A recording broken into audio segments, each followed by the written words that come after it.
Hello friends, welcome back to my channel. আজকে তোমাদেরকে আমার শাড়ির কালেকশন দেখাচ্ছি। আমার আলমারিটা গোছাচ্ছি, তো মনে হলো আমার শাড়ির কালেকশানগুলো তোমাদের সাথে শেয়ার করা উচিত। আর এই বড় প্যাকেটটা লেহেঙ্গা, এটা পরে অন্য সময় কোনো এক সময় খুলে দেখাবো। আর এটা পরে তো তোমরা আমার সাজটা দেখেইছো, ফটো শেয়ার করেছি, ভিডিও শেয়ার করেছি। আর এটা আমার গায়ে হলুদের শাড়ি, এই শাড়িটাও তোমরা পরে দেখেছো। তো তোমরা দেখো শাড়ির কালেকশানগুলো। আমার কিছু শাড়ি রয়েছে, আমার মায়েরও কিছু শাড়ি রয়েছে এখানে, কারণ মেয়ের শাড়ি মায়ের শাড়ির মধ্যে কোনো পার্থক্য থাকে না। মায়ের শাড়ি মেয়েরা নিয়ে নিতে খুবই পছন্দ করে, যেমন এই ইয়েলো শাড়িটা আমার মায়ের শাড়ি। আর এই শাড়িগুলো, কিছু শাড়ি আছে এগুলো আমি গিফটও পেয়েছি বিয়ের সময়।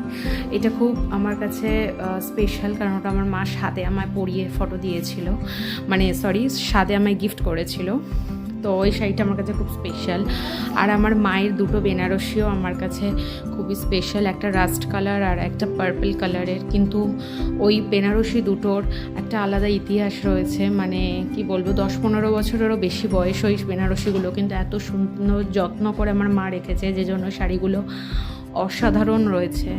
তো প্রত্যেকটা শাড়ি তোমরা দেখো, আর কেমন লাগলো অবশ্যই আমার ভিডিওতে কমেন্ট করে জানিও। তো বাই।